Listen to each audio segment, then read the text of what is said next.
Hi, it's Ellen Lewis from Crazy for You, and I am so excited to be with you today because I wanted to share with you something that's been absolutely transformational in my life. And it is, simply enough, a series of lectures, a book that I found on Audible called Get Organized, Do More in Less Time by Kira Conlon. Those of you who know me well know that I have always struggled with being organized. And as an entrepreneur, that's not really a good thing. There's always a million things going on in my head, and probably it's the same for you. We're creatives, and that's how we create. We think kind of in a jumble, but being organized is how we take that creative and get things done. So, as I said, this book has been absolutely transformational for me. As soon as I finished listening to it, I listened to it again. And then I reached out to the author, Kira Conlon, who's in Ireland, and asked her if she would be on the podcast. So she said yes, and I was absolutely thrilled. So I have her here today with me. So let me go ahead and bring her on board. So hi, Kira. Hi, Ellen. It's so nice to see you. Thanks so much for agreeing to do this. You're very welcome. We made it work finally. We did. We had some slow starts, but it's all good. So tell me, are you one of those people who's always been organized? Your mom taught you how to be organized and you just came out of the chute that way? Or No, I am the youngest of six. So I was a little spoiled and had most things done for me. And in fact, my family think it's very funny that I've made a career out of helping others become organized. So it was very much a necessity for me. Like you mentioned there, I wouldn't describe myself as a creative, but I am very much an ideas person. So I always had so many ideas of businesses and books I wanted to write and things I wanted to do. But I got into my late 30s and nothing was still happening. So I kind of sought out solutions for myself. And yeah, it was transformational for me to get myself organized. So I needed to share what I learned with others. I don't know how you can say you're not a creative. You've written how many books? Writing is a creative process. Yes. Honestly, creativity is the ability to take disparate things and put them together and find relationships. So creativity isn't necessarily, people think it's just art or, whatever. It's about creative solutions. And Absolutely. yeah, you've definitely done that. Thank So you. how did it happen for you? Did you just wake up one day and say, I'm going to get organized and here's how I'm going to do it? Well, at the time, I think, I was trying to start yet another business. I have skills in computers as well. And I was a web designer, I had many, many careers. And I was starting new businesses and not really following through with them. And then I'm the mother of three boys. So at the time, two of my children were very small, probably 2 and 3 or 1 and 2. And I remember feeling really, really low. And going around in my head was always, if only I could get organized, if only I could get organized. So my body knew what I needed, but I just couldn't seem to get my life in order. And it was purely by chance that I had a conversation in the backyard of my parents-in-law house in South Africa. My husband is from South Africa. And I had a conversation with his uncle about productivity and getting things done. And from there it was born.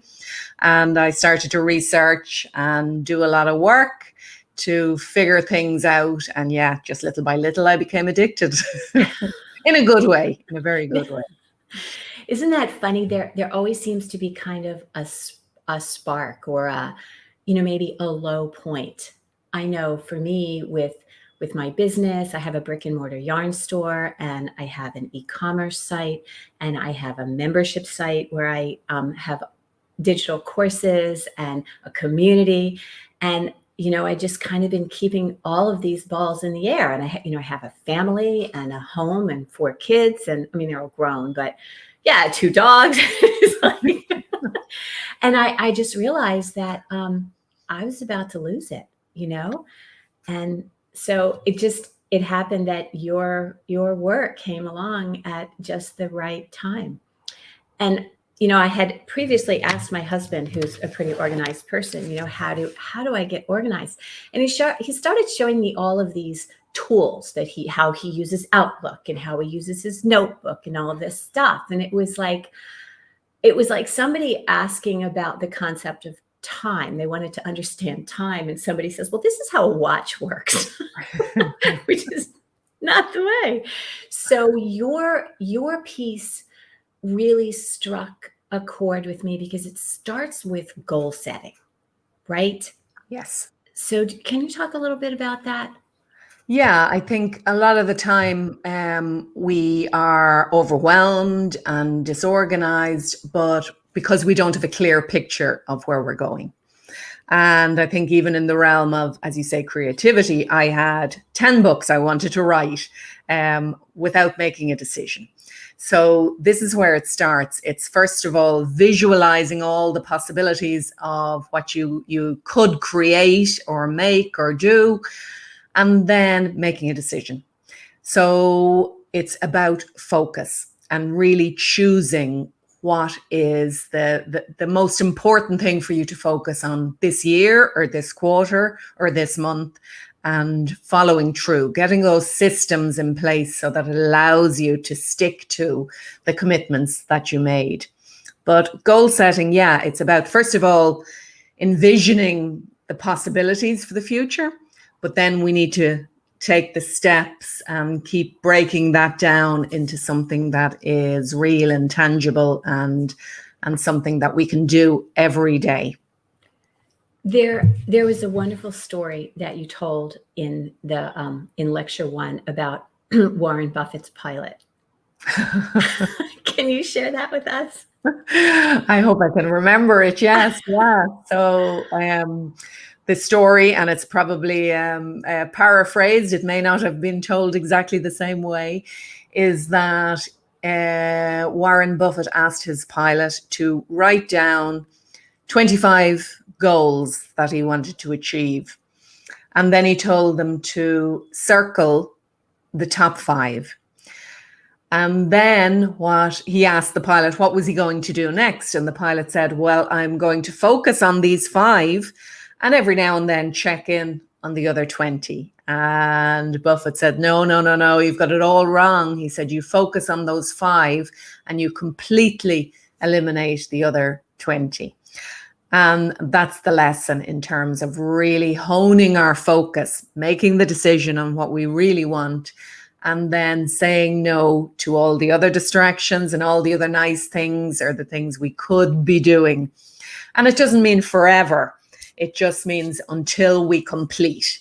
And often we leave, projects half started and we move on to something else. Yeah, sounds familiar. So the power of completion can be very empowering, and it can really increase your confidence as well when you can complete something, however big or small the project may be.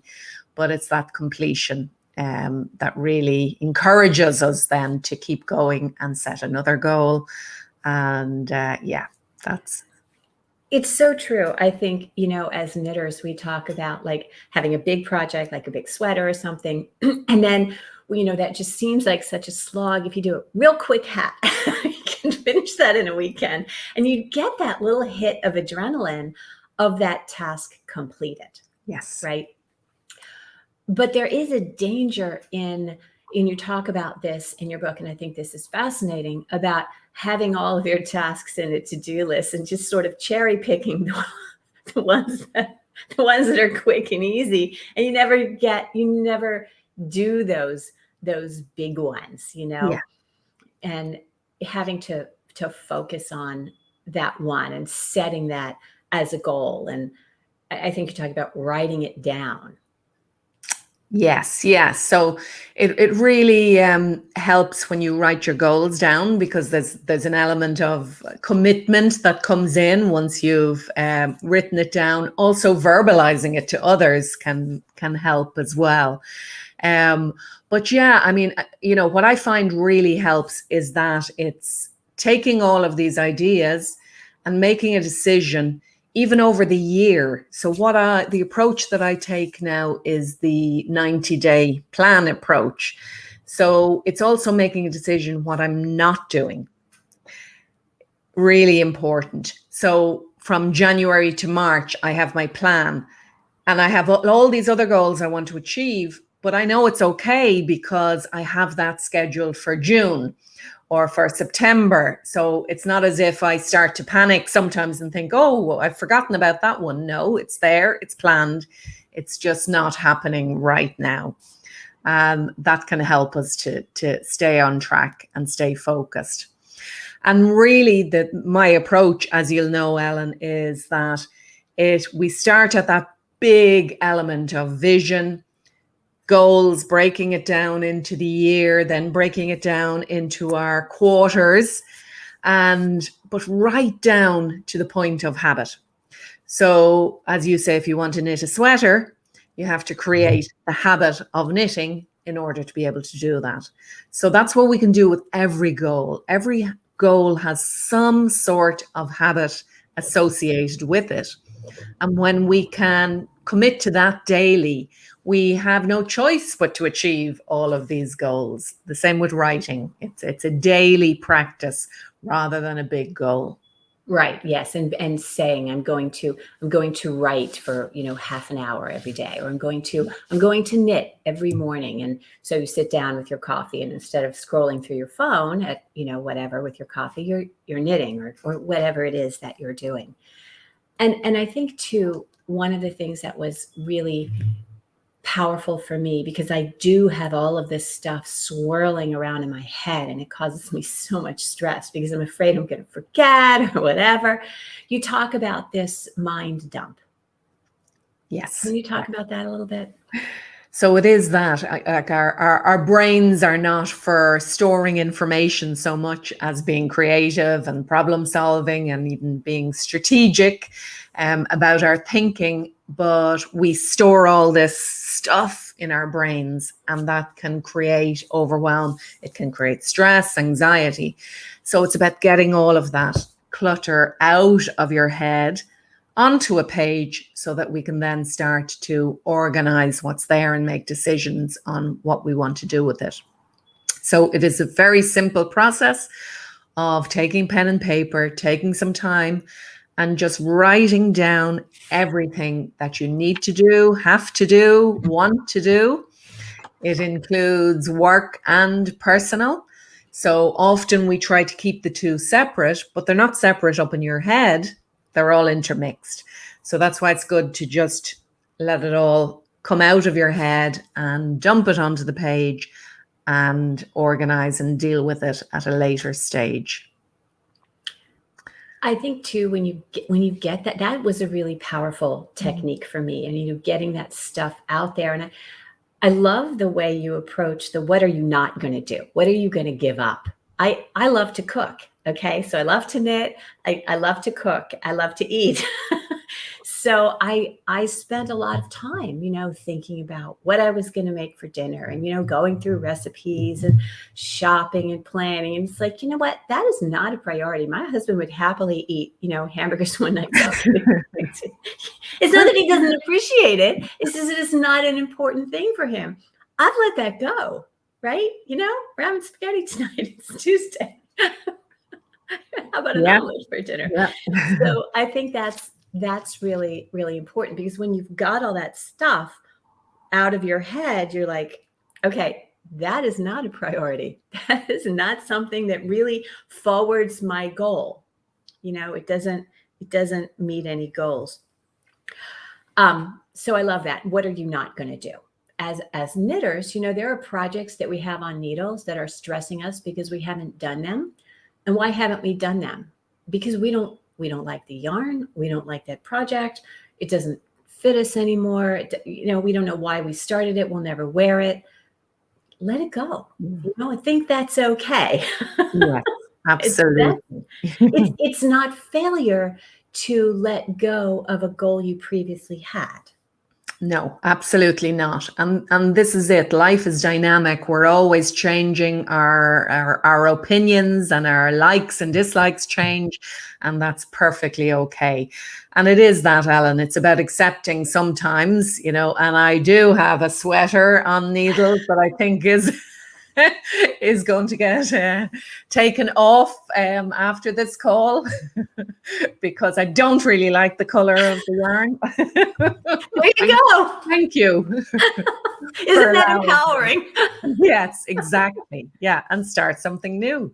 It's okay. It's okay. And I've done that countless times with books that I've started to write, or even books I've started to read.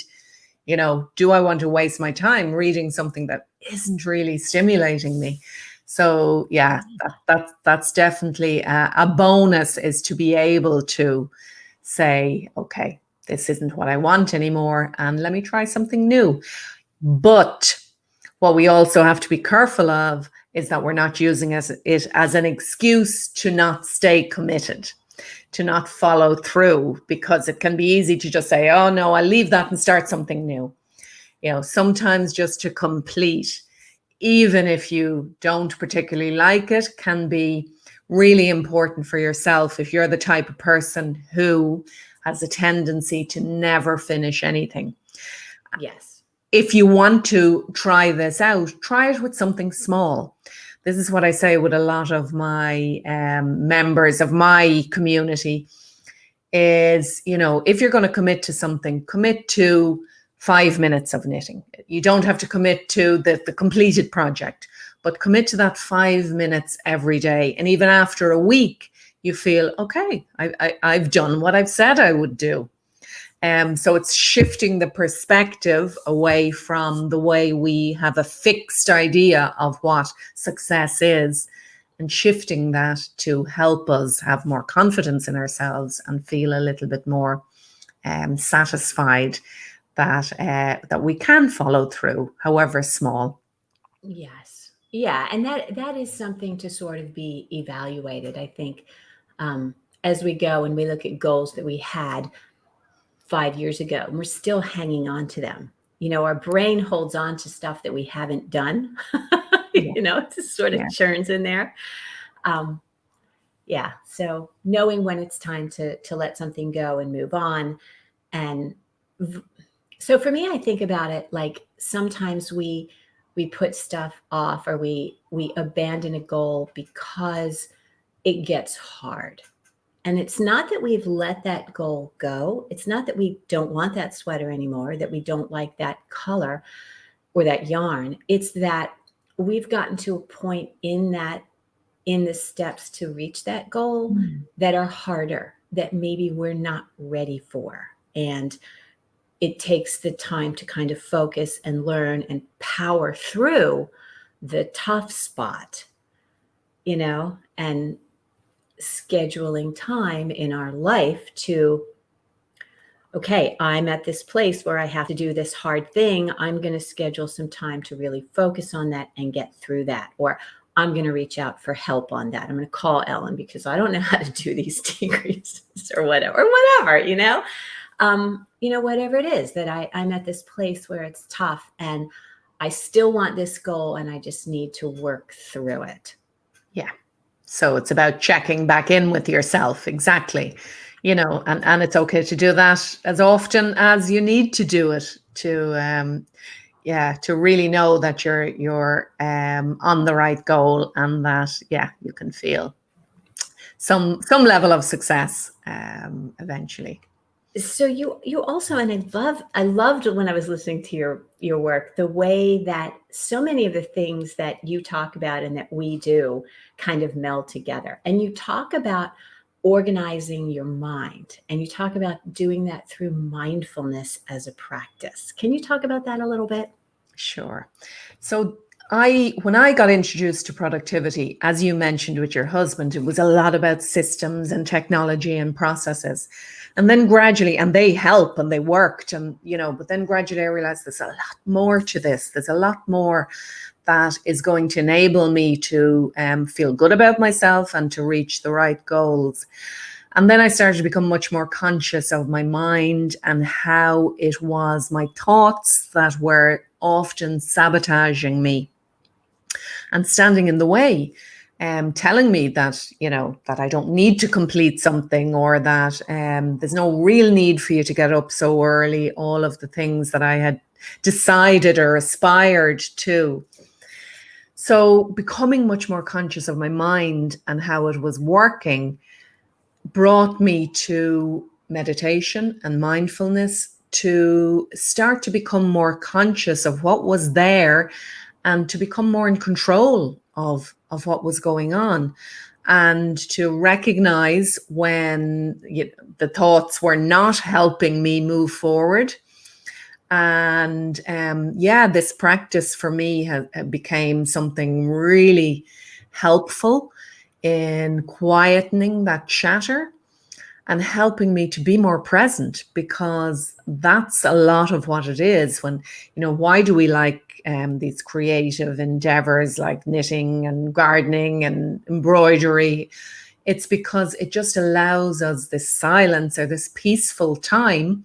It gives us enough to focus on, that we're not thinking about our problems. So yeah, definitely it's been a huge piece of the solution to getting me closer to happiness in my life, because that's what we're all striving for. All of these goals we set them because we think we'll be happier. But what it allows you to do is to understand that it's not about the achievement on the day that you achieve that goal. It's about, of course, as we always say, the process and the journey, and making that a happier, making more happier moments every day. And that's how it's really helped me. So I don't want to be too personal, but what is your thing? I mean, do you meditate? Do you sit still and, and all that? Or do you, for me, my mind is a monkey. Yeah. Or I do do you a bit. have? I do a bit of everything, Ellen. I do meditate every morning on waking. So when I get up, I use the bathroom and I get back into my bed, sitting up. I plump up the pillows and I sit up, pull up the covers, and I meditate for between 15 minutes and half an hour. Now, it wasn't always that way, and I now generally meditate myself. But when I started, for years, I used some meditation apps. One in particular that I love is Insight Timer. And and I say to people, and I've since become a meditation teacher also, because it was so powerful for me. But I, do it for 1 minute. Or even if you don't like the idea of meditation, breathe, just focus on your breathing for 1 minute. And gradually, over time, something happens where your brain just starts to become quieter, and you just feel more peaceful and more in control of everything that's happening in your mind. You can say stop to a thought and say, I choose a new one. This one isn't serving me. I prefer to think this way. And one of the things that went along with that was a great marriage for me, was the habit of gratitude. So whenever I had negative thoughts or, felt sorry for myself, I bring in gratitude. Simply giving thanks every day for the things that I have. And it's very difficult to feel sad when you feel grateful. And it's very difficult to feel sorry for yourself when you're looking around and seeing all the good that's in your life. I even use this with my children. My boys now are almost all grown up. And when they annoy me, like leave a pot that they've cooked in, not it again. And then I switch and I go, well, I'm grateful that he's cooked himself an egg, and I'm grateful that he's conscious of his health and what he eats. And it just completely changes your life. And it's also helpful for those moments where, like that, when I wanted to create the habit of getting up early, first thing in the morning before the negative chatter kicks in, gratitude, gratitude. Right. It doesn't have to be a big thing too. I mean, you're grateful that you have a warm bed to sleep in and it's dry. If it's rained outside, you're Yeah. not wet. That's huge. Absolutely. Yeah. Life-changing. It's a life-changing habit. Yeah, absolutely. I believe so much in the power of gratitude. I think that's huge. So I'm glad to hear that. So, one of the other things I wanted to talk about that really touched me in your book and kind of hit home was procrastination. That's me. Not everything, but a lot of the things that you talked about really, again, struck a chord for me about, so your definition of procrastination, I thought was really great. So can you talk about that a little bit? You should have warned me before. I can't I'm remember what sorry. it Okay, I did write it down in case you have it at the top of Thank your you. head. But putting off, so Kira's definition of procrastination, very simply, is putting off until tomorrow those things that you should have done today or before, when you know that there will be negative consequences associated with putting them off, right? So, not doing something that you know is going to mess everything up if you don't do it, right? So, it's not just putting things off, because you can put things off or move things, but when you know that there's going to be some negative consequence and you do it anyway, right? Yeah. It's such a childlike behavior, you're going to get in trouble when you step in that mud puddle, but you're going to do it anyway. It's like, Yeah. Yeah. so what do you see? You talk about this in the book a lot, about what the reasons people procrastinate and how to get past those. Yeah, and there are tons. There are tons of reasons, but I think some of the main ones are overwhelm. So we can feel overwhelmed in our lives and we can't see through which way to go, and we can feel stuck, that we don't know how to move forward, and not making a decision. So again, back to that idea, we've lots of goals, lots of things I want to do, and we do nothing rather than decide on one because we're afraid it might be the wrong decision. But it's never the wrong decision to move forward. I've written things that I think I might never publish or produce, but I don't regret every day that I sat down to write or everything that I've produced. Everything makes you move forward. So moving forward is an important piece. So yeah, there's, and for many people, it's the disorganization, just being too cluttered. So often, clearing the clutter, even that can come down to clearing your wardrobe, clearing your bedroom. That can give a sense of a lightness, I think, of being, and it can help. That mind download is powerful for helping you move away from procrastination, because sometimes when we see things out of our head and on paper, it's easier to make a decision. So really, that's where I start with everybody, is with goals. Back to, what do I want? What do I really want? Questioning that. And then it's about the daily habit that's going to get me there. So it's focusing on the smaller piece so that the goal may not feel so overwhelming. What do I need to do today? What do I need to do tomorrow? And each day moving forward. So they're kind of some of the main reasons, Ellen, that people procrastinate. I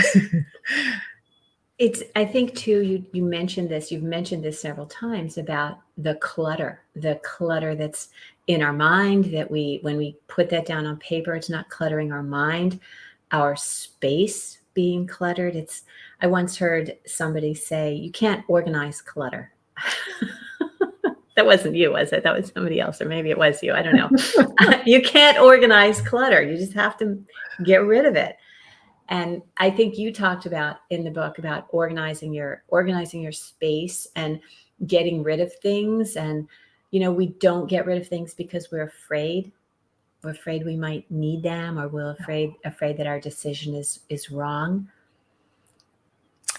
Yeah, but I don't think there are very few people that regret getting rid of things, and there can be sentimental reasons, and nobody says you have to throw out your grandmother's legacy or a gift, but it's when we hold on to stuff that has no purpose in our life, that doesn't bring joy or that doesn't add any value, that it can get in the way of us moving forward.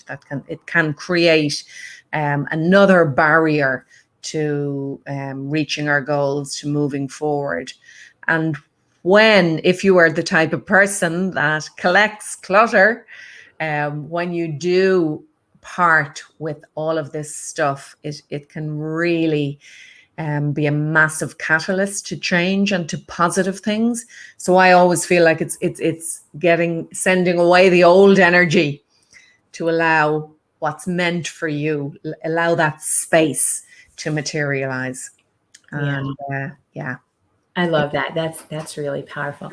And the last thing, and this is sort of the last lecture in your series, is about positive habits. And you've mentioned habits many times, and it seems that sort of ties everything together. Do you want to discuss that a little bit about how habits? Yeah.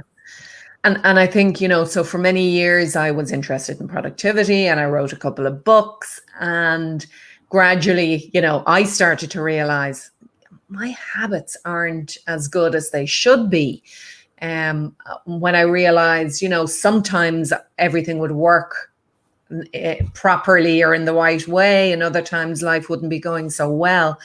And then I realized it was all down to my daily habits. What habits am I practicing every day? What am I doing every day that's uplifting me, that's helping me, that's keeping me organized?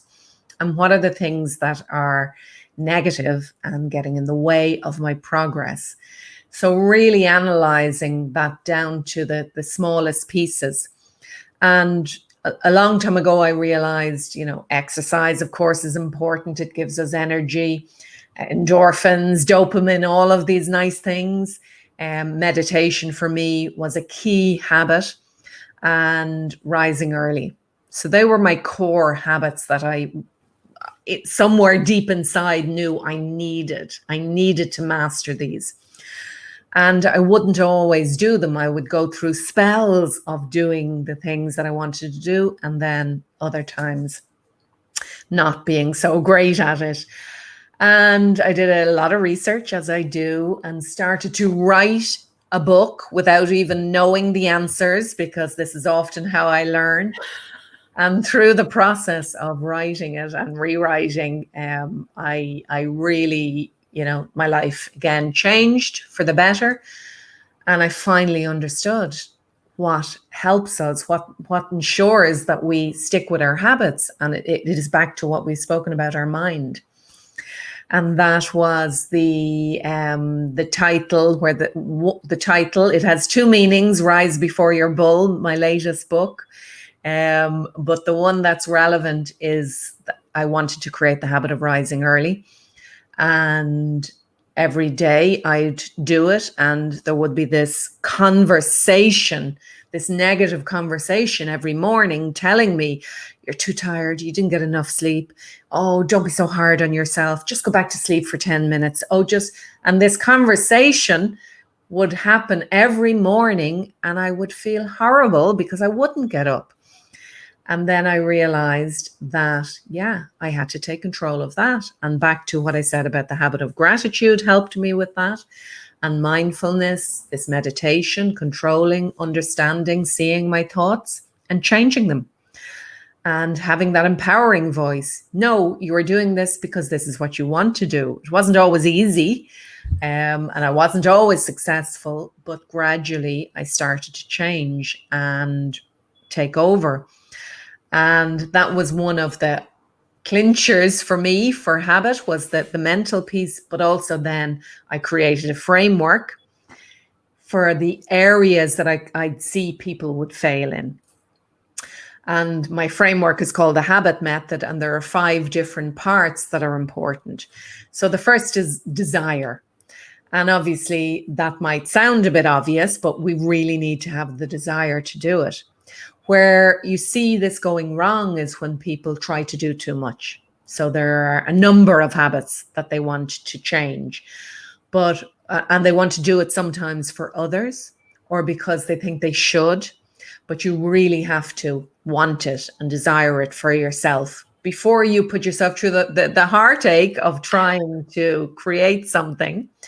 So the desire is first. Next is the decision. So really making that decision and that commitment that this is the habit I'm focused on. And with habits, I always tell people to, focus on one at a time. Try and get to a stage where it feels more natural before you start to habit stack and create other habits on top of the habit. So make the decision, have the desire, make the decision. Then we spend some time designing it. So that's the plan. I'm going to knit every morning from 9 a.m. to 9:30. So it's those little finer details that we really need, because if we leave it to chance, chances are it won't happen. So we design the habit and make our decision. And then the other part of that is discipline. So people often think habits are all about discipline, but it's only a small part of it, because we only need discipline initially. Because when we repeat a habit, over time, this habit creates new neural pathways in our brain that strengthen and strengthen and strengthen until they become what we say automated. It becomes natural, intrinsic to who we are, just like driving. We know how to do it. We don't even think about it. Our subconscious takes over and starts to enact the habit. So this is why discipline, something like tracking our habit for the first couple of weeks, helps to encourage us through that part. And then finally, it's the environment. So we need to create an environment that's going to support us with creating this habit and not sabotage us. I love that. So you have 4 Ds and an E. Yes. You've got desire, decision, design, discipline, and environment that creates the habits. Yes. Yeah. One at a time, one habit. If we consider all of these individual areas, then I guarantee you'll be successful. And is this what you wrote about in your latest book, Rise Before Your Bowl? It is, yes. And there comes with that a habit canvas, which helps us. It's like a worksheet that helps you to consider all of these areas. Yeah. Oh, that's wonderful. So you have been amazing. So I'm so excited to finally have you on here. And I know that my listeners and viewers are going to want to know where to find more about you. So is the Audible book download still available for Audible subscribers? Yes. Okay. Yeah. And yeah. The book Rise Before Your Bull, where can they get that? Is that on Audible as well as a paid download? It's not yet. It has been recorded, but it hasn't been uploaded yet. So at the moment, it's that book is just available on my website, kiraconlon.com. kiraconlon.com. Okay. And are you on social media at all? Where can people find you to follow you and get in touch? Coach Kira Conlon on Instagram and Facebook. Okay. Well, I will put that in the show notes. And I just can't thank you enough, not just for being here today, but for all of your work that truly has kind of saved my life. That sounds melodramatic, but I was in a dark place. I was in a dark place. And, I just really thank you so much for all of the really thoughtful and constructive, actionable ways that you have helped me, and I'm sure millions of others. How many people have downloaded that? I'm sure you keep track that it's probably millions of people. But I honestly, if you have not seen or done this, I encourage you to download her course, go and follow her on social media, and go to kiraconlon.com and get that book, Rise Before Your Bull. So that's my next step, is focusing on that. So thank you so much for being with me today, Kira. It's been an absolute pleasure. Thank you, Ellen. It was lovely to speak to you. All right. Thank you guys for joining me, and we will see you soon.